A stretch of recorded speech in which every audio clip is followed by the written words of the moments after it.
ಸ್ಪರ್ಧಾತ್ಮಕ ಪರೀಕ್ಷೆಗಳಲ್ಲಿ ಗೆಲುವು ಬೇಕಾ? ಹಾಗಾದ್ರೆ ಕೇಳಿ ರಾಕುಂಪಿ ಫೌಂಡೇಶನ್ ಮತ್ತು ರಾಯಣ್ಣ ಶಿಕ್ಷಣ ಸಂಸ್ಥೆಯ ಧನುಷ್ ಕೋಚಿಂಗ್ ಕ್ಲಾಸಸ್. ಇಲ್ಲಿ ನಿಮ್ಗೆ ಸ್ಪರ್ಧಾತ್ಮಕ ಪರೀಕ್ಷೆಗಳಾದ ಸೈನಿಕ, ಕಿತ್ತೂರು, ನವೋದಯ, RMS, ಮೊರಾರ್ಜಿ ವಿಶೇಷ ಹಾಗೂ ವ್ಯವಸ್ಥಿತ ತರಬೇತಿ ನೀಡಲಾಗುತ್ತದೆ. 3, 4, 5 ತರಗತಿಗೆ ಗಣಿತ, ಇಂಗ್ಲಿಷ್, IQ ಮತ್ತು GKಗೆ ವ್ಯವಸ್ಥಿತ ತರಬೇತಿ ಕೊಡಲಾಗುತ್ತದೆ.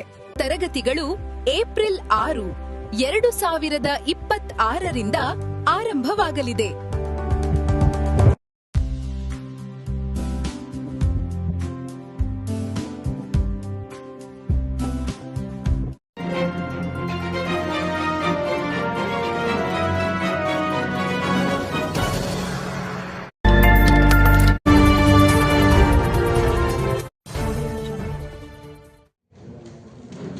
They are trying to divide the SC right and left people. This is most unfortunate thing. So in that capacity, the present government, they have already given equal share, I think, 6, 6, 4, 5 and 1. I mean total 17% reservation. But as the reservation matrix has been already crossed 50%, that is why our Honorable Supreme Court has stated this. In this crucial hour, our state government has already declared to appoint 56,400 and odd. Just to appoint the younger generation. ಗೋಷ್ಠಿಯ ಉದ್ದೇಶವನ್ನು ನಮ್ಮ ಹಿರಿಯರಾಗಿರ್ತಕ್ಕಂಥ ಚಂದ್ರಶೇಖರ್ ಕೊಡಬಾಗಿ ಅವರು ಸವಿಸ್ತಾರವಾಗಿ ಪ್ರಸ್ತಾಪನೆ ಮಾಡಿದ್ದಾರೆ. ಪಡಿಸಲಿಕ್ಕೆ doctor Baba Saheb Ambedkar ಅವರು ತಮ್ಮ ಕಾನ್ಸ್ಟಿಟ್ಯೂಷನಲ್ಲಿ ಅನೇಕ ಪ್ರಯತ್ನಗಳನ್ನು ಮಾಡಿ ಅದನ್ನು ಒಂದು ಶೆಡ್ಯೂಲನ್ನು ಸೇರಿಸಿದ್ದಾರೆ. ಡಾಕ್ಟರ್ ಬಾಬಾ ಸಾಹೇಬ್ ಅಂಬೇಡ್ಕರ್ ಅವರು ರಿಸರ್ವೇಷನ್ ಮಾಡುವಂಥ ಸಂದರ್ಭದಲ್ಲಿ ಮೂಲ ಅಸ್ಪೃಶ್ಯ ಜಾತಿಗಳು ಕರ್ನಾಟಕದಲ್ಲಿ ಅದು 1975 ಇರಬಹುದು, ತದನಂತರ 1995 ದೇವೇಗೌಡರ ಸರ್ಕಾರ ಬಂದಾಗ ಈ ರಿಸರ್ವೇಷನವನ್ನು ಮೇಂಟೈನ್ ಆಗಿ ಮಾಡ್ಕೊಂಡು ಬಂದಿದ್ದಾರೆ. ಅದಕ್ಕೂ ಪೂರ್ವದಲ್ಲಿ ನಾಲ್ವಡಿ ಕೃಷ್ಣರಾಜ ಮಹಾರಾಜರು ಅವರು ತಮ್ಮ ಜೀವಿತಾವಧಿಯಲ್ಲಿ ಪರಿಶಿಷ್ಟ ಜಾತಿ ಜನರಿಗೆ 50% ಮೀಸಲಾತಿಯನ್ನು ಒದಗಿಸಿದ್ದನ್ನು ನಾವು ಇತಿಹಾಸದ ಪುಟಗಳಲ್ಲಿ ನೋಡ್ತಾ ಇದ್ದೇವೆ. ಇಲ್ಲಿ ಒಂದು ಪ್ರಶ್ನೆ ಏನಂತ ಹೇಳಿದ್ರೆ 1979ರಲ್ಲಿ ಹಾವನೂರು ಕಮಿಷನನ್ನು ಜಾರಿಗೆ ಮಾಡಿದ ನಂತರ ಏನು ಸ್ಪೃಶ್ಯ ಜಾತಿಗಳಾದಂಥ ಲಂಬಾಣಿ, ಬೋವಿ, ವಡ್ಡರ, ಕೊರಮ, ಕೊರಚಿ ಅಂಥೇಳಿ ಈ 5 ಜಾತಿಗಳನ್ನು ಅಂದಿನ ದೇವರಾಜ ಅರಸರು ಮುಖ್ಯಮಂತ್ರಿಗಳಾದ ಕಾಲದಲ್ಲಿ ಅದನ್ನು ಜಾರಿಗೆ ಮಾಡಿದ್ರು 1979ರಲ್ಲಿ. ಅದಕ್ಕಿಂತ ಪೂರ್ವದಲ್ಲಿ ಸ್ವತಂತ್ರ ನಂತರದ ಮತ್ತು ಸಂವಿಧಾನ ಜಾರಿಯಾದ ನಂತರ ಅಲ್ಲಿವರೆಗೂ ಕೂಡ ಈ ಮೂಲ ಜಾತಿಗಳು ಅಸ್ಪೃಶ್ಯರು, ಮಾದಿಗರು, ಹೊಲೆಯರು, ಸಮಗಾರ, ಮೋಷಗಾರ, ಅದಕ್ಕೆ ಸಂಬಂಧಿತ ಜಾತಿಗಳಿಗೆ ಮಾತ್ರ ಮೀಸಲಾತಿಯನ್ನು ಇತ್ತು. ಇದನ್ನು ನಾವು ಬಹಳ ಕೂಲಂಕಷವಾಗಿ ವಿಚಾರ ಮಾಡಬೇಕಾಗಿದೆ. ಸುಮಾರು ದಿನಗಳಿಂದ ನಾವು ಯಾವುದೇ ಅಸ್ಪೃಶ್ಯ ಜಾತಿಗೆ ಸೇರಿದಂಥ ಪ್ರತಿ 26,000 ಹಳ್ಳಿಗಳಲ್ಲಿ ಇರ್ತಕ್ಕಂಥ ವಲಯ ಮಾದಿಗರಲ್ಲಿ ಇವತ್ತಿಗೂ ಕೂಡ ಸಹೋದರತ್ವ ಭಾವನೆ ಇದೆ. ಆದರೆ ಇತ್ತಿತ್ತಲಾಗಿ ನಮ್ಮನ್ನಾಳುವ ರಾಜಕಾರಣಿಗಳು ಅದಕ್ಕೆ ಬೇಕಂತಲೇ ರಿಸರ್ವೇಷನನ್ನು ಹೆಸರಿನಲ್ಲಿಟ್ಟುಕೊಂಡು ವಲಯ ಮಾದಿಗ ಜನರಲ್ಲಿ ಜಗಳ ಹಚ್ಚುವಂಥ ವಿಚಾರವನ್ನು ನಾವು ನೋಡ್ತಾ ಇದ್ದೇವೆ. ಸುಮಾರು 2022ರಲ್ಲಿ ಸರ್ಕಾರದ ಆದೇಶಗಳು, ಸರ್ಕಾರದ ಏನು ಆದೇಶಗಳು ಮಾಡಿದ್ರು ಅಲ್ಲಿ 100 ರೋಸ್ಟರ್ ಬಿಂದುಗಳನ್ನು ಮಾಡಿದ್ರು.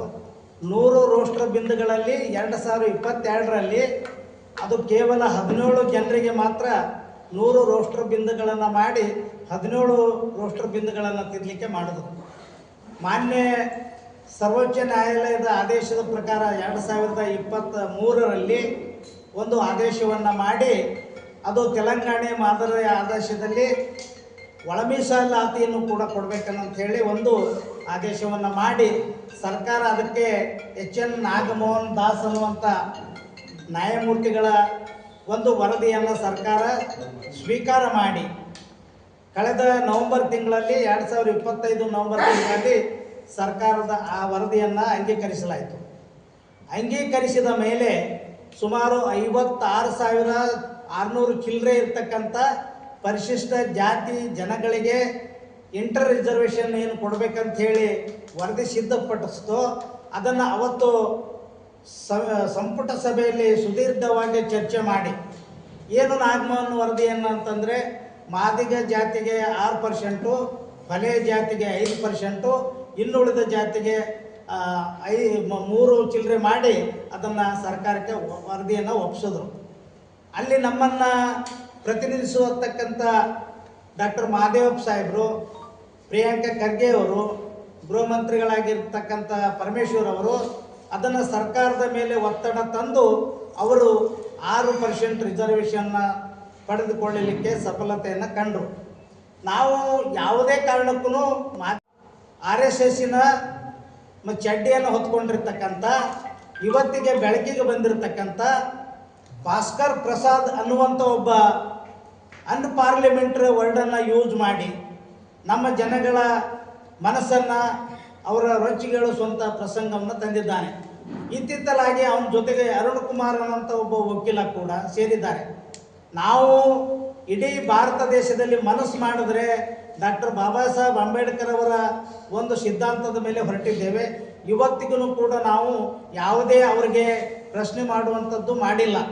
ನಾವು ಮನಸ್ಸು ಮಾಡಿದ್ರೆ ಅವ್ರಿಗೆ ಒಂದು ಕ್ಷಣದಲ್ಲಿ ನಾವು ಅವ್ರನ್ನ ಪ್ರಶ್ನೆ ಮಾಡಿ ನಮ್ಮ ಎಲ್ಲ ಕಥೆಗಳನ್ನು, ನಮ್ಮೆಲ್ಲ ಆದೇಶಗಳನ್ನು ಸೇರಿಸಬೇಕಾಗ್ತದೆ.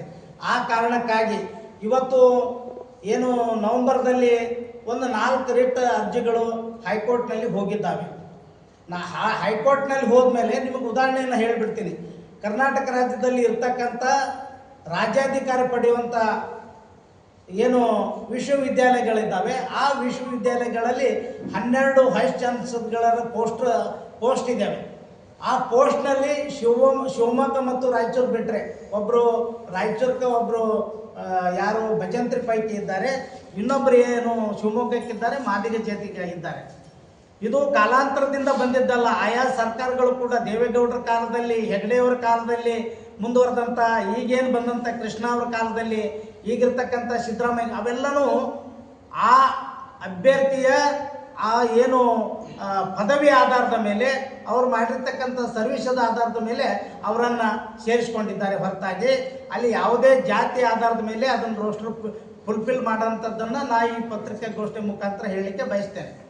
ನಾವು ಇವತ್ತು ನಮ್ಮ ಆಗಿರ್ತಕ್ಕಂಥ ಎಲ್ಲ ನನ್ನ ಸಹೋದರರನ್ನ ಸೇರಿಸಿಕೊಂಡು ಬಿಜಾಪುರದಲ್ಲಿರ್ತಕ್ಕಂಥ ಇವತ್ತಿಗೂ ಕೂಡ ಸವರ್ಗತೆಯನ್ನು ಬದುಕ್ತಕ್ಕಂಥ ಮಾದಿಗ ಸಮಾಜದ ನನ್ನ ಸಹೋದರಲ್ಲಿ ನಾನು ಮತ್ತು ರಾಜ್ಯದ ಸಹೋದರಲ್ಲಿ ನಾನು ವಿನಂತಿ ಮಾಡ್ಕೊತೀನಿ, ದಯವಿಟ್ಟು ನೀವು ಇಲ್ಲ ಸಲ್ಲದ ಏನು ತಲೆ ಬಿಡೋ ಇರಲಾರ್ದಂಥ ವಾಸ್ತವಿಕತೆಗಳನ್ನು ಬಚ್ಚಿಟ್ಟು ಜನರಲ್ಲಿ ಏನು ಎಮೋಷ್ನಲ್ ತುಂಬ್ತಾ ಇದ್ದರೆ ಅದನ್ನು ನಿಮ್ಮ ನಡೆಯನ್ನು ನಾನು ಉಗ್ರವಾಗಿ ಖಂಡಿಸಲಿಕ್ಕೆ ಬಯಸ್ತೇನೆ.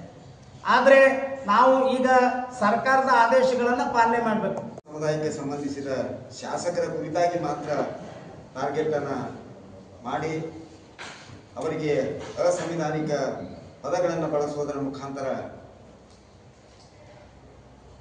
ಈ ಸಮಾಜಕ್ಕೆ ಒಂದು ಕೆಟ್ಟ ಸಂದೇಶವನ್ನ ನೀಡುತ್ತಿದ್ದಾರೆ. ಅದನ್ನು ಖಂಡಿಸುವ ಸಲುವಾಗಿ ನಾವು ಈ ಪತ್ರಿಕಾಗೋಷ್ಠಿಯನ್ನ ಮಾಡ್ತಾ ಇದ್ದೀವಿ. ಇಲ್ಲಿಯವರೆಗೆ ಮೀಸಲಾತಿ ಹಾಗೂ ಒಳ ಮೀಸಲಾತಿ ಬೆಳೆದು ಬಂದ ರೀತಿ ಹಾಗೂ ಅನೇಕ ವರದಿಗಳು ಸಲ್ಲಿಸಿದಂಥ, ಅನೇಕ ಸಮಿತಿಗಳು ಸಲ್ಲಿಸಿದಂಥ ವರದಿಗಳನ್ನು ಆಧರಿಸಿ ಇವತ್ತು ಕೊನೆಯದಾಗಿ ಒಳ ಮೀಸಲಾತಿಗೆ ತೆಲಂಗಾಣದ ನಂತರ ಇಡೀ ದೇಶದಲ್ಲಿ ಕರ್ನಾಟಕ ರಾಜ್ಯದಲ್ಲಿ ಒಳ ಮೀಸಲಾತಿಯನ್ನು ಅಂಗೀಕಾರ ಮಾಡಿದೆ. ಆದರೆ ನಮ್ಮ ಹಿರಿಯರಾಗಿರ್ತಕ್ಕಂಥ ಇಲ್ಲಿವರೆಗೆ ಮಾತನಾಡಿರ್ತಕ್ಕಂಥ ವಿಶ್ವೇಶ್ ಚಕ್ರವರ್ತಿ ಅವರು ಹೇಳಿದ ಹಾಗೆ ಈ ರೋಸ್ಟರ್ ಬಿಂದು ಅಳವಡಿಕೆಯಲ್ಲಿ ಏನು 6 ಅಂತಕ್ಕಂಥ ಏನು ವಲಯ ತತ್ಸಂಬಂಧಿತ ಜಾತಿಗಳಿಗೆ 6%, ಮಾದಿಗ ಸಂಬಂಧಿತ ಜಾತಿಗಳಿಗೆ 6% ಅಂತಕ್ಕಂಥ ವಿಷಯದಲ್ಲಿ ಈಗ ಇರ್ತಕ್ಕಂಥ ಈ ಒಳ ಮೀಸಲಾತಿ ಆಧಾರದಲ್ಲಿ ಈಗೇನು 56,000 ಹುದ್ದೆಗಳನ್ನು ಭರ್ತಿ ಮಾಡಬೇಕು ಅಂತಕ್ಕಂಥ ಉದ್ದೇಶದಲ್ಲಿ ಈ ರೋಸ್ಟರ್ ಬಿಂದುಗಳ ಪ್ರಕಾರ ನಮಗೆ ಏನು ವಲಯ ತತ್ಸಂಬಂಧಿತ ಜಾತಿಗಳಿಗೆ ಅನ್ಯಾಯ ಆಗ್ತಕ್ಕಂಥ ವಿಚಾರ ಇದೆ. ಇಲ್ಲಿ ನಾವು ಅನೇಕ ಅವಕಾಶಗಳನ್ನು ಕಳೆದುಕೊಳ್ಳುವಂಥ ಅವಕಾಶ ಇದೆ. ಅದಕ್ಕಾಗಿ ಅದರಲ್ಲಿರುವ ನ್ಯೂನತೆಗಳನ್ನು ಸರಿಪಡಿಸಿ ಮಾಡಬೇಕು ಅಥವಾ ಹಳೆಯ ಮೀಸಲಾತಿಯ ಪ್ರಕಾರನೇ ಇದನ್ನು ಮಾಡಬೇಕು ಅಂತಕ್ಕಂಥದ್ದು ನಮ್ಮ ಹಕ್ಕೊತ್ತಾಯ ಇದೆ. ಆದರೆ ಇದಕ್ಕೆ ಒಂದು ಅವಕಾಶವನ್ನು ಕೊಡದೆ ಕೇವಲ ಏನು ಒಂದು ಹೊಲೆಯ ಮತ್ತು ಮಾದಿಗ ಸಮುದಾಯಗಳನ್ನು ಒಡೆದು ಹಾಕಬೇಕು ಅಂತಕ್ಕಂಥ ರಾಜಕೀಯ ಉದ್ದೇಶದ ಪ್ರಕಾರನೇ ಮಾತ್ರ ಒಂದು ಯಾವುದೋ ಒಂದು ಏನು RSSನ ಒಂದು ನಿರ್ದೇಶನದಂತೆ ಈ ವಲಯ ಸಂಬಂಧಿತ ರಾಜಕೀಯ ವ್ಯಕ್ತಿಗಳಿಗೆ ಮಾತ್ರ ಟಾರ್ಗೆಟ್ ಅನ್ನು ಮಾಡಿ ಮಾತನಾಡ್ತಕ್ಕಂಥದ್ದು ಇದು ಒಳ ಮೀಸಲಾತಿಗಾಗಿ ಅಲ್ಲ. ಇಲ್ಲಿ ಏನು ಈ ಮೀಸಲು ಪಡಿತಕ್ಕಂಥ ಹೊಲೆಯ ಮತ್ತು ಮಾದಿಗ ಜಾತಿಗಳನ್ನು ಹೊಡಿತಕ್ಕಂಥದ್ದು ಒಂದೇ ಒಂದು ಉದ್ದೇಶವಾಗಿದೆ ಅಂತಕ್ಕಂಥ. ಇಲ್ಲಿ ನಾವು ನಮ್ಮ ಹಿರಿಯರು ಹೇಳಿದ ಹಾಗೆ ಎಲ್ಲರೂ ಒಕ್ಕಟ್ಟಾಗಿ, ಯಾಕೆಂತಂದ್ರೆ ಇಲ್ಲಿಯವರೆಗೆ ಮೀಸಲಾತಿಯಲ್ಲಿ ಯಾವುದೇ ಭಿನ್ನಾಭಿಪ್ರಾಯ ನಮ್ಗೆ ಬಂದಿಲ್ಲ. ಎಲ್ಲರೂ ಸರಿಸಮಾನವಾಗಿ ಮೀಸಲಾತಿಯನ್ನು ಪಡೆದುಕೊಂಡಿದ್ದೀವಿ. ನಮ್ಮ ಅರ್ಹತೆಯ ಮೇಲೆ, ಯೋಗ್ಯತೆಯ ಮೇಲೆ ಇದನ್ನು ನಾವು ಮೀಸಲಾತಿಯನ್ನು ಪಡೆದುಕೊಂಡು ಬಂದಿದ್ದೇವೆ. ಬಟ್ 1979 ನಂತರ ಕೆಲವೊಂದು ಸ್ಪೃಶ್ಯ ಜಾತಿಗಳು ಪರಿಶಿಷ್ಟ ಜಾತಿಯಲ್ಲಿ ಸೇರಿಕೊಂಡು ನಮಗೆ ಅನ್ಯಾಯವಾದಾಗ ಈ ಒಳ ಮೀಸಲಾತಿ ಬೇಕು ಅಂತಕ್ಕಂಥದ್ದು ನಾವು ಹೋರಾಟವನ್ನು ಮಾಡ್ತಾ ಬಂದಿದ್ದೀವಿ. ಇಲ್ಲಿ ಈಗ ನಾವು ಅಂಗೀಕಾರ ಮಾಡಿಕೊಂಡಿರ್ತಕ್ಕಂಥ ಒಳ ಮೀಸಲಾತಿಯಲ್ಲಿ ಕೆಲವು ನ್ಯೂನತೆಗಳನ್ನು ತೊಡೆದು ಹಾಕುವಲ್ಲಿ ಏನು ಸಮಿತಿಗಳು ಸ್ಪಷ್ಟ ನಿರ್ದೇಶನ ನೀಡಿದ ಕಾರಣ ಮತ್ತೆ ಈ ಒಂದು ಹಳೆಯ ಮೀಸಲಾತಿ ಪ್ರಕಾರ ಇವುಗಳನ್ನ ತುಂಬಬೇಕು ಅಂತ ಹೇಳತಕ್ಕಂಥದ್ದು ಒಂದು ಸರ್ಕಾರದ ನಿಲುವಾಗಿದೆ. ಇದನ್ನು ಖಂಡಿಸಿ ಮಾದಿಗ ಸಮುದಾಯ ಹೋರಾಟವನ್ನು ಮಾಡ್ತಾ ಇದೆ. ಅದರ ಜೊತೆಗೆ ಎಲ್ಲ ನಮ್ಮ ಏನು ಒಳ ಮೀಸಲಾತಿಯನ್ನು ಪಡೆದುಕೊಳ್ತೀವಿ ಅವೆಲ್ಲ ಜಾತಿಗಳು ನಾವು ಅದಕ್ಕೆ ಸಪೋರ್ಟ್ ಮಾಡ್ತೀವಿ. ಆದರೆ ಅಸಂವಿಧಾನಿಕ ಪದವನ್ನು ಉಪಯೋಗ ಮಾಡಿಕೊಂಡು ಈ ಒಂದು ಛಲವಾದಿ ಸಮುದಾಯಕ್ಕೆ ಸಂಬಂಧಿಸಿದ ರಾಜಕೀಯ ವ್ಯಕ್ತಿಗಳ ಮೇಲೆ ಗೂಬೆ ಕೂರಿಸ್ತಕ್ಕಂಥದ್ದು ಅಥವಾ ಏಕವಚನದಲ್ಲಿ ಮಾಡ್ತಕ್ಕಂಥದ್ದು ಇದನ್ನ ಮಾಡಿದರೆ ಮತ್ತೆ ಈ ಸಮುದಾಯ ಹೋರಾಟದ ಹಾದಿಯನ್ನು ಹಿಡಿಬೇಕಾಗ್ತದೆ ಅಂತಕ್ಕಂಥ ಎಚ್ಚರಿಕೆಯನ್ನ ಹಿರಿಯರು ನೀಡಿದ್ದಾರೆ. ನಾವು ಸರ್ಕಾರಕ್ಕೆ ಆಗ್ರಹವನ್ನ ಮಾಡ್ತಾ ಇದ್ದೀವಿ. ನೀವು ಈ ನ್ಯೂನತೆಗಳನ್ನು ಸರಿಪಡಿಸಿ ಒಳ ಮೀಸಲಾತಿಗೆ ವಲಯ ಮತ್ತು ಮಾದಿಗ ಜನಾಂಗಕ್ಕೆ ಸರಿಸಮಾನ ಅವಕಾಶಗಳನ್ನು ಕಲ್ಪಿಸಿಕೊಡ್ಬೇಕೆಂದು ನಾವು ಈ ವೇದಿಕೆ ಮುಖಾಂತರ ಆಗ್ರಹವನ್ನ ಮಾಡ್ತೇವೆ. ಈಗ ಅವರ ಒಂದು ಶೇರನ್ನು ಯಾರು ಕೆಲವಾದಿ ಸಮುದಾಯದ ನಾಯಕರು ಯಾರೋ ಬಿಟ್ಟಿತ್ತು, ಮಾದಿಗರ ಶೇರನ್ನು ಯಾರು ತಂದಿಲ್ಲ. ಆದರೆ ಕಾರಜೋಳವರು ಏನು ಹೇಳಿದ್ದಾರೆ, ಛಲವಾದಿ ಸಮುದಾಯದವರು ಇದನ್ನೇನು ಮಾಡ್ಲಿಕ್ಕತ್ತಾರ ಅಂತ ಬೇಕಂದ್ರೆ ಅವರ ಸಮಾಜಕ್ಕೆ ನಾವೇನು ಆ ಭಾವನೆಯನ್ನು ಇಟ್ಟು ನಮ್ಮ ನಾಯಕರು ಮಾದೇವಪ್ಪ ಅವರು ಇರ್ಬೋದು, ಪರಮೇಶ್ವರಪ್ಪು ಇರ್ಬೋದು, ಯಾರೋ ಅದನ್ನು ಮಾಡಿಲ್ಲ. ನಾವು ನಮ್ಮ ನಾಯಕರು ರಾಜ್ಯದಲ್ಲಿ ಈಕ್ವಲ್ ಶೇರ್ ಕೇಳ್ತಾ ಇದ್ದೀವಿ. ನಾವು ಈಕ್ವಲ್ ಶೇರ್ ಕೇಳ್ತಾ ಇದ್ದೇವೆ. ಒಳ್ಳೆಯರಿಗೆ ಅಷ್ಟು ಕೊಡಬೇಕು, 6% ಕೊಟ್ಟರೆ ಮಾದಿಗರಿಗೂ 6% ಕೊಡಬೇಕು ಹೇಳ್ತೇವೆ. ಅವರ ಮಾತಿನಲ್ಲಿ ಅವರ ಆರೋಪದಲ್ಲಿ ಹುರುಳಿ ಇಲ್ಲ ಅಂತ ಸ್ಪಷ್ಟವಾಗಿ ನಾಗಮೋಹನ್ ದಾಸ್ ವರದಿ ಯಾಕೆ ಕರೆಕ್ಟಾಗಿ ಇಂಪ್ಲಿಮೆಂಟ್ ಮಾಡಲಿಲ್ಲ? ನಾಗಮೋಹನ್ ದಾಸ್ ವರದಿ ಯಾಕೆ ಕರೆಕ್ಟಾಗಿ ಇಂಪ್ಲಿಮೆಂಟ್ ಮಾಡ್ತಾ ಇಲ್ಲ? ನಾಗಮೋಹನ್ ದಾಸ್ ವರದಿಯಲ್ಲಿ ಇಂಪ್ಲಿಮೆಂಟ್ ಮಾಡ್ಲಿಕ್ಕೆ ಸರ್ಕಾರ. ಆದರೆ ಅದರಿಂದ ಏನು ಕೊಡಕೆಗಳದು ಎಲ್ಲ ಸಮುದಾಯದವರಿಗೆ ಸಮಾಧಾನ ಮಾಡ್ತಕ್ಕಂಥ ವಿಚಾರದಿಂದ ಅದು ಒಂದು ಸ್ವಲ್ಪ ಡಿಲೇ ಆಗಿರ್ಬೋದು ಅಷ್ಟೇ. ನಾಗಮೋಹನ್ ದಾಸ್ ವರದಿಯನ್ನು ಅನುಷ್ಠಾನ ಮಾಡಬಾರ್ದು ಅಂತಕ್ಕಂಥ ಉದ್ದೇಶ ಕರ್ನಾಟಕ ರಾಜ್ಯ ಸರ್ಕಾರಕ್ಕಿಲ್ಲ. ಅದನ್ನೇ ಅಲ್ಲ, ನಾಗಮೋಹನ್ ದಾಸ್ ವರದಿ ನೀವು ಸ್ವೀಕಾರ ಮಾಡ್ತೀರಿ? ನಾವು ನಾಗಮೋಹನ್ ದಾಸ್ ವರದಿ ಸ್ವೀಕಾರ ಮಾಡ್ತೀವಿ. ಅದರೊಳಗೆ ನ್ಯೂನತೆಗಳನ್ನು ತೆಗೆದುಹಾಕಿ ಸರಿಪಡಿಸಿ ಸರಿ ಮಾಡ್ರಿ.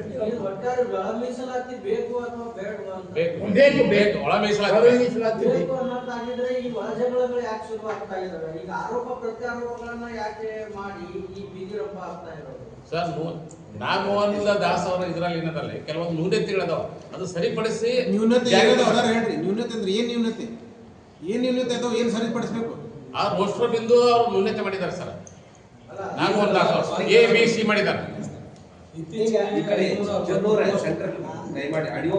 ಇಂಥದ್ದೆಲ್ಲ ಮಾತಾಡಬೇಕು. ಸರ್ಕಾರದ ಭಾಗವಾಗಿರ್ತಕ್ಕಂಥ ಮುನಿಯಪ್ಪ ಮತ್ತೆ H ಆಂಜನೇಯ ಮತ್ತೆ RB ತಿಮ್ಮಪ್ಪರು ಸಮುದಾಯದ ಪರವಾಗಿ ಹೆಂಗಿದ್ದಾರೆ ನಮ್ಮವರು ಇರ್ಬೇಕಾಗ್ತದೆ. ನಮ್ಮ ಸಮುದಾಯ ಪರವಾಗಿ ಅವ್ರ ಅಟ್ಟೆ ಮಾದಿಗ ಜೊತೆ ಇಲ್ಲಿ ಹುಟ್ಟಿದ್ದೀನಿ ಅಂದಿದ್ದ ಪಾತ್ರಕ್ಕೆ ಅವ್ರು ಮಾಡ್ಬೇಕು, ನಾವು ಮಾಡೋದು ತಪ್ಪಾಗ್ತದೆ ಅಂತ ಯಾಕೆ ಅನ್ಕೋತಾರೆ ಇವರು? ಆದರೂ ನಾವು ದಲಿತ ಬಲಗೈ ಸಮುದಾಯದವರು ಯಾವತ್ತೂ ಯಾರನ್ನೂ ತೆಗಲಿಲ್ಲ, ಯಾರನ್ನೂ ಅವ್ರ ಬಗ್ಗೆ ಅವ್ರು ಕೆಟ್ಟದಾಗಿ ಮಾತಾಡಿಲ್ಲ. ಅದಕ್ಕೋಸ್ಕರ ನಾವು ಹೇಳೋದಿಷ್ಟೇ, ರೋಸ್ಟರ್ ಬಿಂದುವಿನಲ್ಲಿ ಅನ್ಯಾಯ ಆಗಿರ್ತೈತಿ ದಲಿತ ಬಲಗೈ ಸಮುದಾಯಕ್ಕೆ. ಅದನ್ನ ಸರಿಪಡಿಸಿ ನಮಗೆ 6% ಕೊಡ್ರಿ ಅನ್ನೋದು ಅಷ್ಟೇ ಒತ್ತಾಯ ನಮ್ದು. ಇವತ್ತು ಎಷ್ಟು ಮುಂದಕ್ಕೆ ಹೋಗುತ್ತೋ ಅಂತೇಳಿ. ಬಟ್ ಅದನ್ನು ಇಡಿಯಾಗಿ ತಗೊಂಡ್ಬಂದು ನಮ್ಮ ಬಲಗೈ ಸಮುದಾಯ ಸಚಿವರ ಮೇಲೆ ಹಾಕೋದು ಇದು ಬಹಳ ಅಪರಾಧ ಮತ್ತು ಖಡಾಖಂಡಿತವಾಗಿ ಅದನ್ನು ಖಂಡಿಸ್ತೀವಿ ಅಂತ ಹೇಳಿ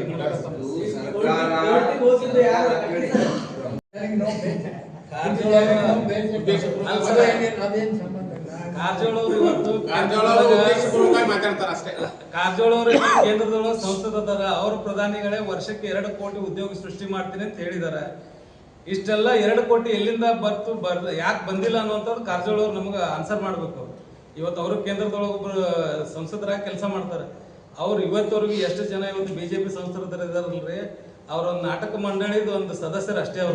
ಅವರಿಂದ ಕರ್ನಾಟಕಕ್ಕೆ 10 ಪೈಸಾ ಇನ್ಕಮ್ ಇಲ್ಲ, 10 ಪೈಸಾದ ನ್ಯಾಯ ಕೊಡಿಸುವಂತ ಅವ್ರ ಕೈಯಿಂದ ಆಗಿಲ್ಲ. ಹಿಂಗಾಗಿ ಅವ್ರ ನೈತಿಕತೆನೇ ಇಲ್ಲ. ಕರ್ನಾಟಕ ಸರ್ಕಾರದೊಳಗ ಈ ಪೋಸ್ಟ್ ತುಂಬಬೇಕನ್ನುವಂಥದ್ದು ಮೊದಲು ಕೇಂದ್ರ ಸರ್ಕಾರ ತುಂಬಬೇಕಾಗಿತ್ತು. ಅದನ್ನ ಅಲ್ಲಿ ಕೇಳ್ರಿ, ಆಮೇಲೆ ಬೇಕಿದ್ರೆ ಸಿದ್ದರಾಮಯ್ಯ ಅವ್ರನ್ನ ಕೇಳಿ. ನಾವು ಸರ್ಕಾರದ ವಿರುದ್ಧ ಪ್ರತಿಭಟನೆ ಮಾಡೋಕ್ಕೂ ಬೇಡ ಅಂದಿಲ್ಲ, ಅವ್ರ ಸರ್ಕಾರದ ಕೇಳೋಕ್ಕೂ ಬೇಡ ಅಂದಿಲ್ಲ. ವಿಶೇಷವಾಗಿ ಬಲಗೈ ಸಮುದಾಯದ ಸಚಿವರನ್ನು ಯಾಕೆ ಟಾರ್ಗೆಟ್ ಮಾಡಿದಾರೆ ಅನ್ನುವಂಥದ್ದು ನಮ್ದು ಪ್ರಶ್ನೆ ಅಷ್ಟೇ. ಇಲ್ಲ, ಅವರನ್ನ 56,000 ನೇಮಕ ಪ್ರಕ್ರಿಯೆನೇ ಸ್ಟಾಪ್ ಇಡೋ ಸಂಬಂಧ ಈ ತಂತ್ರ ರೂಪಿಸಿದ್ದಾರೆ. ಇಲ್ಲ 56,000 ನಿಮಿಷ ಬಲಗೈ ಸಮುದಾಯವನ್ನ ಸಮರ್ಥವಾಗಿ ಬಳಕೆ ಮಾಡ್ಕೊಂಡು ಅವ್ರ ಕಡೆ ಒಂದು ಕೇಸ್ ಹಾಕಿಸಿ, ಇಲ್ಲೊಂದು ಒಂದು ಕ್ಯಾಂಡಿಡೇಟ್ ತಗೊಂಡು ಅದನ್ನು ಕೇಸ್ ಹಾಕಿಸಿ, ಇದ್ರ ನಡವರ್ಕ ಆಟ ಆಡಿ ಎಲ್ಲೂ ಒಂದ್ ಕಡೆ ಉದ್ಯೋಗ ಸೃಷ್ಟಿ ಆಗಲಾರ್ದಂತ ಒಂದು ಕತ್ತಲಲ್ಲಿ ಇಟ್ಟಿರ್ತಕ್ಕಂಥದ್ದು ಕಾಂಗ್ರೆಸ್ ಸರ್ಕಾರ. ಇದು ರಣತಂತ್ರವಾಗಿದೆ ಅಂತ ಅದು ಏನಿದೆ, ಈಗ 56,400 ಪೋಸ್ಟ್ ತುಂಬಬೇಕಾದ್ರೂ ಸಹಿತ ಹೈಕೋರ್ಟ್ನಿಂದ ಏನು ರಿಸ್ಟ್ರಿಕ್ಷನ್ ಇಲ್ಲ, ಸುಪ್ರೀಂ ಕೋರ್ಟ್ನಿಂದ ಏನೂ ರಿಸ್ಟ್ರಿಕ್ಷನ್ ಇಲ್ಲ. But it is subject to the judgment delivered by the honourable high court and supreme court ಅಂತ ಇದೆ. ಅಂದ್ಬಳಿಕ ತುಂಬಬಹುದು ಅವರು. ಆ ಜಜ್ಮೆಂಟ್ ಮೇಲೆ ಡಿಪೆಂಡ್ ಆಗೋದು. ಆ ಜಜ್ಮೆಂಟ್ ಅವ್ರು ಏನೇ ಡೆಲಿವರಿ ಮಾಡ್ತಾರೆ ಆ ಪ್ರಕಾರ ಏನೈತಿ ಅಪಾಯಿಂಟ್ಮೆಂಟ್ ಆಟೋಮೆಟಿಕ್ಲಿ ಆಗ್ತಾವೆ. ಅಪಾಯಿಂಟ್ಮೆಂಟ್ ಪ್ರಕ್ರಿಯೆಗೆ ಸ್ಟಾಪ್ ಇಡ್ರಿ ಅಂತ ಹೇಳೋದಿಲ್ಲ. ನಾವು ಕೇಳ್ತಾ ಇರೋದು 6% ನಮ್ಮ ಶೇರ್ ಇರೋದು SC ರೈಟ್ 6% ಕೊಡ್ರಿ ಅಂತ ಹೇಳಿ. ಆಮೇಲೆ ಇನ್ನೊಂದು SC ರೈಟ್ ಸಮುದಾಯದವ್ರಿಗೆ ಇವ್ರು ಯಾಕೆ ವಿಕ್ಟಿಮ್ ಮಾಡ್ತಾರೆ ಅಂತಂದ್ರೆ, ಈಗ ನನ್ನ ಸ್ನೇಹಿತರೆಲ್ಲ ಹೇಳಿದ್ರಲ್ಲ, ಅಲ್ಲಿ BJP RSS ಕೆಲವೊಂದು SC ಹುಡುಗರು ಇಟ್ಕೊಂಡು ಅವ್ರ ಕಡೆಯಿಂದ ಏನಲ್ಲ ಇದನ್ನ ಕಣ್ಚಿಟ್ಟು ಕೆಲಸ ಮಾಡ್ಲಿಕ್ಕೆ ಯಾರೋ BJP. ಇದಕ್ಕೆ ಕಾರಣ ಏನಪ್ಪ ಅಂದ್ರೆ ವೆಸ್ಟೆಡ್ ಇಂಟ್ರೆಸ್ಟ್ ಯಾರು ಅಂದರೆ BJP ಅವರು. RSS ಅವರು ಇವರಿಬ್ಬರನ್ನ ಮುಂದುಬಿಟ್ಟು ಅವರು just to divide the society, just to divide the community, SC left and SC right community divide ಮಾಡ್ಕೋಬೇಕು ಅನ್ನೋ ಉದ್ದೇಶದಿಂದ ಮಾತ್ರ ಮಾಡ್ತಾರೆ. ಅವ್ರ ಉದ್ದೇಶ ಸಫಲ ಆಗೋದಿಲ್ಲ ಅಂತ ಏಕೆಂದರೆ ನಿಮ್ಮ ಮುಖಾಂತರ ಹೇಳಿಕೆ ಇಷ್ಟಪಡ್ತಾರೆ. ನಾಳೆ ಅವರು 22-27 ತಾರೀಕು ಡಿಸೈಡ್ ಮಾಡಿದ್ದಾರೆ. ನಿನ್ನೆ ಚಿತ್ರದುರ್ಗದಲ್ಲಿ ಮೀಟಿಂಗ್ ಆಗಿದೆ. ಬಹಳ ಸ್ಪಷ್ಟವಾಗಿ ಅವರು ಇಡೀ ಕರ್ನಾಟಕದಾದ್ಯಂತ ಬಹಳ ದೊಡ್ಡ ಪ್ರಮಾಣದಲ್ಲಿ ಹೋರಾಟ ಮತ್ತು ಪಾದಯಾತ್ರೆ ಶುರು ಮಾಡ್ತಾ ಇದ್ದಾರೆ. ಇದಕ್ಕೆ ನೀವೇನು? ಅದಕ್ಕೆ ನಾವು ಕೌಂಟರೈಸ್ ಮಾಡ್ಬೇಕಾಗ್ತದ. ಅವ್ರೇನು ಪಾದಯಾತ್ರೆ ಚಿತ್ರದುರ್ಗ ಬೆಂಗಳೂರು ಮಾಡ್ಲಿಕ್ಕಿಲ್ಲ. SC ರೈಟ್ ಸಮುದಾಯ ಎಂಟೈರ್ ಸ್ಟೇಟ್ನಿಂದ ನಾವು ಕೌಂಟರ್ ಏನದಲ್ಲ ಅದನ್ನ ಹೋರಾಟ ಮಾಡ್ಬೇಕಾಗ್ತದೆ ಅಷ್ಟೇ. ಈಗ ಮಾದಿಗ ಸಮುದಾಯದವರ ಹಿತ ಕಾಪಾಡಲಿಕ್ಕೆ ಅವರೆಲ್ಲರೂ ಬದ್ಧವಾಗಿ ನಿಂತಾಗ ನಮ್ಮ ಸಮುದಾಯ ಹಿತ ಕಾಪಾಡಲಿಕ್ಕೆ ನಾವು ಬದ್ಧವಾಗಿ ನಿಲ್ಲಲೇಬೇಕಾಗ್ತದೆ. ಅನಿವಾರ್ಯವಾಗಿ ನಾವು ಒಂದು ಹೋರಾಟ ಮಾಡುತ್ತೇವೆ. ಇವತ್ತೇನು ಭಾಸ್ಕರ್ ಪ್ರಸಾದ್ ಅಂತವರು ಮಾತಾಡ್ತಾರೆ, ಇವ್ರು ಅಪ್ಪ ಅಂತ ಮಾತಾಡ್ತೇವೆ ನಾವು. ಬಟ್ ಆದ್ರೆ ನಮ್ಮ ಸೋದರ ಭಾವತ್ವದಿಂದ ನಾವೆಲ್ಲ ನಮ್ಮ ಮುಂದೆ ಅಂತ ನಡೆದೇವೆ. ಹೋರಿ ಸರ್, ಈಗ SCP TSP ಅಮೌಂಟ್ ಎಲ್ಲ ತಮ್ಮ ಗ್ಯಾರಂಟಿ ಬಳಕೆ ಸರ್ ಇದೆ ನೋಡಿ ಸರ್, ನಾವು ಸುಮಾರು ಸಲ ನಮ್ಮ ಯಾವುದೇ ಒಂದು ಸರ್ಕಾರ ಬಂದಾಗ ಸಹಿತ ಸಮುದಾಯಗಳಿಗೆ ಅನ್ಯಾಯ ಆದಾಗ ನಾವೆಲ್ಲರೂ ಕೂತ್ಕೊಂಡು ಹೋರಾಟ ಮಾಡಿದ್ದು ತಮಗೆಲ್ಲ ಗೊತ್ತಿದೆ. ನಾವು ಮಾಡಿದ್ದೇವೆ. ಈ SCP ಫಂಡ್ ಸಲಹೆ ನಾವು ವಿರೋಧ ಮಾಡಿದ್ದೇವೆ, ಪತ್ರಿಕಾ ಹೇಳಿಕೆಯನ್ನು ಕೊಟ್ಟಿದ್ದೇವೆ. ಆದರೆ ಇದೇ ನಮ್ಮ ಕಾರಜೋಳ ಅವರು, ಜಿಗ್ಜಿನಿಯವರು 2024ರಾಗ ನಮ್ಮನ್ನೆಲ್ಲರೂ ಛಲವಾದಿ ಸಮಾಜದವರು ನಾವು ನೀವೆಲ್ಲ ಅಣ್ತಮ್ಮರು ಕರ್ಕೊಂಡ್ಕೊಂಡು ಸಭೆ ಮಾಡಿ ಮೀಟಿಂಗ್ ಮಾಡಿ ನಮ್ಮ ಸೇರನ್ನು ಸಮಾನವಾಗಿ ಹಂಚ್ಕೊಳ್ಳೋಣ ಅಂತ ಹೇಳಿದ್ದಪ್ಪ. ಅವ್ರ ಆತ್ಮಾಲೋಪನ ಮಾಡ್ಕೊಳ್ಳಿ. ನಮ್ಮನ್ನೆಲ್ಲ ಕರೆಸಿ ಹಿರಿಯರನ್ನ ಕರ್ಸ್ಕೊಂಡು ಅವರೆಲ್ಲ ಒಂದು ಸಭೆ ಮಾಡ್ಯಾರ. ಅವ್ರ ಮನೆ ಒಳಗೆ ಮುದೋಳು ಕರ್ಸ್ಯಾರ. ಇವೆಲ್ಲ ಬಿಟ್ಕೊಂಡು ಈಗ ಯಾವುದೋ ಒಂದು RSS ಕುತಂತ್ರಕ್ಕಾಗಿ, ಯಾವುದೋ ಒಂದು BJP ಹಿತಾಸಕ್ತಿಗಾಗಿ ಈ ಒಂದು ಮೀಸಲಾತಿ ಬಗ್ಗೆ ದ್ವಂದ್ವ ನೀತಿ ಮಾಡ್ಕೊಂಡು ಸಮಾಜ ನೋಡೋದು ಯಾವ ಇದು ರೀ ನ್ಯಾಯ ಇದು? ಇದು ನಮಗೆ ಮುಖ್ಯವಾಗಿ ಬಂದದ. ನಾವು ಹಳ್ಳಿಗಾಡಿನಲ್ಲಿ ಎಲ್ಲ ಪ್ರದೇಶಗಳಲ್ಲಿ ಇಡೀ ದೇಶಾದ್ಯಂತ ಒಲಿಮಾದಿಗಳು ನಾವು ಸೋದರ ಭಾವದಿಂದ ಇದ್ದೇವೆ. ನಾವು ರಕ್ತ ಸಂಬಂಧ ಸಹಿತ ಬೆಳೆಸ್ಲತ್ತೇವೆ. ಇದನ್ನ ಸಹಿಸಲಾರ್ದಂಥ RSS BJP ಅವರು ರಾಜಕೀಯ ಕುತಂತ್ರದಿಂದ ಏನಾದರೂ ಮಾಡಿ ನಮಗೆ ಇವರು ಎರಡೂ ಸಮಾಜ ಹೊಡಿಬೇಕು, ಎಲ್ಲಾದರೂ ಒಂದು ಕಡೆ ಹೋದ್ರಂದ್ರೆ ಇವ್ರು ನಮ್ಮ ದೇಶದಾಗ ನಮ್ಮ ಹಿನ್ನಡೆ ಆಕೈತೆ ಅಂತ ಹೇಳಿರ RSS BJP ಅವರು ಇದ್ರದ್ದು ಒಂದು ಹುನ್ನಾರದಿಂದ ನಮ್ಮ ಸಮುದಾಯಗಳು ಹೊಡಿಲತ್ತೇವೆ. ಆದ್ರೆ ನಾವು ಎಂದಾದ್ರೂ ಇಷ್ಟು ಭಾಸ್ಕರ್ ಪ್ರಸಾದ್ ಅಂತವ್ರು ಇವ್ರು ಮಾತಾಡಿದಾಗ ನಾವೆಂದರು ಕಾರಜೋಳ ಅವರು, ತಿಮ್ಮಾಪುರ ಅವ್ರ ಬಗ್ಗೆ ಏನಾದರೂ ಮಾತಾಡಿದ್ರೆ ನಮ್ಮ ಸಮುದಾಯದವ್ರು ಆತ್ಮಾವಲೋಕನ ಮಾಡ್ಕೊಳ್ಳಿ, ಅವ್ರು ಇನ್ನ ವಿಚಾರ ಮಾಡ್ಕೊಳ್ಳಿ. ಇದು ಜಿಗ್ಜಿನಿ ಅವ್ರ ಬಗ್ಗೆ, ಕಾರಜೋಳ ಅವ್ರ ಬಗ್ಗೆ ಏನ್ರ ಹೇಳಿದೀವಿ? ಅವ್ರು ಸಣ್ಣ ಹುಡುಗರಿಗೆ ನಮ್ಮ ನೀವು ಯಾರು ತಗೋತೀರಿ ತಗೋರಿ, ನಾವು 6% ನಮ್ಗೆ ಬೇಕಾ ಹೇಳುವಾಗ ನಾವೇನಾದ್ರೂ ಅವ್ರು ಕೌಂಟ್ರ್ ಮಾಡಿವೇನು? ಇರ್ಲಿ, ಅವರು ನಮ್ಮ ಸೋದರದಾರ, ಆದ್ರೆ ಸಮಾನವಾಗಿರೋಣ ಅಂತ ಹೇಳೋದು ನಮ್ಮ ಸಮಾಜದ ಒಂದು ಆದ್ಯತೆ. ನಾವು ಎಲ್ಲಿ ಅವ್ರನ್ನ ನಾವು ತೆಗಳಿಲ್ಲ, ಎಲ್ಲಿ ಇದು ಮಾಡಿಲ್ಲ. ಈ ಒಂದು ಪಾರ್ಲಿಮೆಂಟ್ರಿ ವರ್ಡ್ ಯಾರು ಯೂಸ್ ಮಾಡ್ತಾ ಇದ್ದಾರೆ ಈಗ? ಯಾರಾದ್ರೂ ಹಿನ್ನೆಲೆ ನಮ್ಗೆ ಗೊತ್ತಾಗದಿಲ್ಲ, ನಾವು ಮಾತಾಡಕ್ ಬರೋದಿಲ್ಲ, ನಾವು ಮಾತಾಡಕ್ ಬರ್ತದ. ಸಮುದಾಯದ 30 ವರ್ಷ ಇದು ಮೀಸಲಾತಿ ಹೋರಾಟ ಮಾಡಿರ್ಬೋದು ಅಂತ ನಾವು ಬೆಂಬಲಾಗಿದ್ದೀವಿ. ಸುಮ್ ಕೂತೇವೆ ಅಂದ್ರೆ ನಾವು ಅದಕ್ಕೆ ಬೆಂಬಲ ಇಲ್ಲ ಅಂತ ಅಲ್ಲ, ಅದಕ್ಕೆ ಬೆಂಬಲ ಇದೆ ಅಂತ ಇದ್ದೀವಿ. 30 ವರ್ಷ ಹೋರಾಟಕ್ಕೆ ನಮ್ದು ಬೆಂಬಲ ಇದೆ. ಆದ್ರೆ ಈ ಮೀಸಲಾತಿ ಅವ್ರು ಏನ್ ಕೇಳ್ತಾರ, ಮೀಸಲಾತಿ ವಾರಸ್ದಾರ ನಾವೇ ಅಂತ ಹೇಳ್ತಾರೆ. ಇಲ್ಲಿ ಬಾಬಾ ಸಾಹೇಬರು ಬರಲಿಲ್ಲ, ಬಸವಣ್ಣವರು ಬರಲಿಲ್ಲ, ಶಾಹು ಮಹಾರಾಜ ಬರಲಿಲ್ಲ, ಕೃಷ್ಣರಾಜ ಒಡೆಯರು ಬರಲಿಲ್ಲ. ಇದೆಲ್ಲ ಇತಿಹಾಸ ಗೊತ್ತಿಲ್ಲಾರ್ದೆ ನಾವು ಮೀಸಲಾತಿ ಭಾರತ ದೇಶವನ್ನು ಛಿದ್ರ ಮಾಡುವ ನಿಟ್ಟಿನಾಗ ಇವ್ರು ಮಾತಾಡ್ತಾರೆ. ಈ ರೀತಿ ಮಾತಾಡಿದ್ರೆ ಹೆಂಗ್ರಿ? ಸಂವಿಧಾನ ಇವ್ರಿಗೆ ಗಣನೆಗಿಲ್ಲ. ಅದಕ್ಕೆ ದಯವಿಟ್ಟು ನಾ ಏನು ಹೇಳೋದಂದ್ರೆ, ಕಾರಜೋಳ ಇವ್ರ ಹಿನ್ನೆಲೆ ಏನು ಭಾಸ್ಕರ್ ಪ್ರಸಾದ್ ಅಂತವ್ರು, ಇವು ಏನು ವಕೀಲರಂತವ್ರು ಇವ್ರೇನು ಮಾತಾಡ್ತಾರಲ್ಲ, ಇವ್ರಿಗೆ ಬೀಗ ಹಾಕಿಸಿ ಬಾಯಿಗೆ. ಇಲ್ಲಿದ್ದಿದ್ರೆ ಅವ್ರೇನು ಚಿತ್ರದುರ್ಗದಲ್ಲಿ ಮಾಡ್ತಾರಲ್ಲ, ನಾವು ದೇಶದಾದ್ಯಂತ ಮಾಡಬೇಕಾದ್ರೆ ನಾವು ಮಾಡೋದು ಮಾದಿಗರ ವಿರುದ್ಧ ಅಲ್ಲ, ನಾವು ಮಾಡೋದು RSS BJP ಇದ್ರ ಹಿನ್ನೆಲೆ ಯಾರ್ದಲ್ಲ ಅವ್ರ ವಿರೋಧ ಮಾಡ್ಬೇಕಾಗ್ತದೆ. ಈಗ ಅವರು ಮಾದಿಗ ಸಮುದಾಯದವರು ಬಿಜೆಪಿಗೆ ಮತ ಹಾಕಿದ್ದಾರೆ, ಕಾಂಗ್ರೆಸ್ಗೆ ಮತ ಹಾಕಿಲ್ಲ. ಹಾಗಾಗಿ ಕಾಂಗ್ರೆಸ್ ಪಕ್ಷ ಇದನ್ನ ಎಲ್ಲೋ ಒಂದ್ ಕಡೆ ತನ್ನ ರಾಜಕೀಯ ಷಡ್ಯಂತ್ರ ರೂಪಿಸಿ ಮಾದಿಗ ಸಮುದಾಯದ ಮೇಲೆ ಅನ್ಯಾಯವನ್ನ ಹೇರ್ತಾ ಇದೆ ಅಂತ. ಯಾವುದೇ ಪಕ್ಷ ಬರಲ್ರಿ, ನಾವು ಮನೆಯಲ್ಲಿ ಇದ್ದಂತ ಅಂತಮ್ರಿ ಇಲ್ರಿ, ನಮ್ಮ ಹಿತ ವಿಚಾರ ಮಾಡ್ಕೊಳ್ಳೋ, ನಮ್ಮ ಆತ್ಮಾವಲೋಕನ ಮಾಡ್ಕೊಳ್ಳೋಕೆ ವಿಚಾರ ಅದೇನ್ರಿ. ಈಗ ನಾವು ಕಾಂಗ್ರೆಸ್ ಅದೇವಿ, BJP ಅವ್ರು ಒಳ್ಳೇದು ಮಾಡ್ತಿದ್ರೆ ನಮ್ಮ ಸಮುದಾಯಕ್ಕೆ ಸ್ವಾಗತ ಮಾಡ್ಕೋಬೇಕಿಲ್ರಿ. ಅದನ್ನ ಯಾಕೆ ನೀವು ಪಕ್ಷ ಹಿಡಿಕೆ ನಾವು ಕಾಂಗ್ರೆಸ್ ಪಕ್ಷಕ್ಕೆ ವಿರೋಧ ಮಾಡ್ತೀರಿ? ಕಾಂಗ್ರೆಸ್ದವ್ರು ಒಳ್ಳೇದು ಮಾಡಿದಕ್ಕೆ ಒಳ್ಳೇದಂತ ಹೇಳಿರಲ್ಲ ನಮ್ಮ ಸಮಾಜಕ್ಕೆ. ಬಲಿಮಾದಿಗರಿಗೆ ಕಾಂಗ್ರೆಸ್ದವ್ರು ಒಳ್ಳೇದು ಮಾಡಿದ್ರೆ ಒಳ್ಳೇದು ಮಾಡ್ಯಾರ ಅಂತ ಹೇಳ್ರಿ, BJP ಅವ್ರು ಒಳ್ಳೇದು ಮಾಡಿದ್ರೆ ನಾವು ಕಾಂಗ್ರೆಸ್ ಮಾಡೋರು ನಿಮ್ಮ ಜೊತೆ ಕೂಡ ಒಳ್ಳೇದು ಮಾಡ್ಯಾರ ಅಂತ ಹೇಳ್ತೇವೆ. ಈ ಮನೋಭಾವನೆ ಯಾಕಿಲ್ಲ?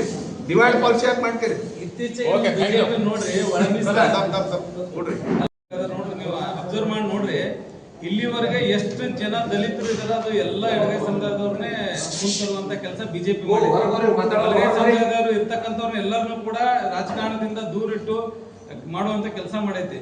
ಹಿಂಗಾಗಿ ದಲಿತ ಸ್ಪರ್ಧಾತ್ಮಕ ಪರೀಕ್ಷೆಗಳಲ್ಲಿ ಗೆಲುವು ಬೇಕಾ? ಹಾಗಾದ್ರೆ ಕೇಳಿ ರಾಕುಂಪಿ ಫೌಂಡೇಶನ್ ಮತ್ತು ರಾಯಣ್ಣ ಶಿಕ್ಷಣ ಸಂಸ್ಥೆಯ ಧನುಷ್ ಕೋಚಿಂಗ್ ಕ್ಲಾಸಸ್. ಇಲ್ಲಿ ನಿಮ್ಗೆ ಸ್ಪರ್ಧಾತ್ಮಕ ಪರೀಕ್ಷೆಗಳಾದ ಸೈನಿಕ, ಕಿತ್ತೂರು, ನವೋದಯ, RMS, ಮೊರಾರ್ಜಿ ವಿಶೇಷ ಹಾಗೂ ವ್ಯವಸ್ಥಿತ ತರಬೇತಿ ನೀಡಲಾಗುತ್ತದೆ. 3, 4, 5 ತರಗತಿಗೆ ಗಣಿತ, ಇಂಗ್ಲಿಷ್, IQ ಮತ್ತು GKಗೆ ವ್ಯವಸ್ಥಿತ ತರಬೇತಿ ಕೊಡಲಾಗುತ್ತದೆ.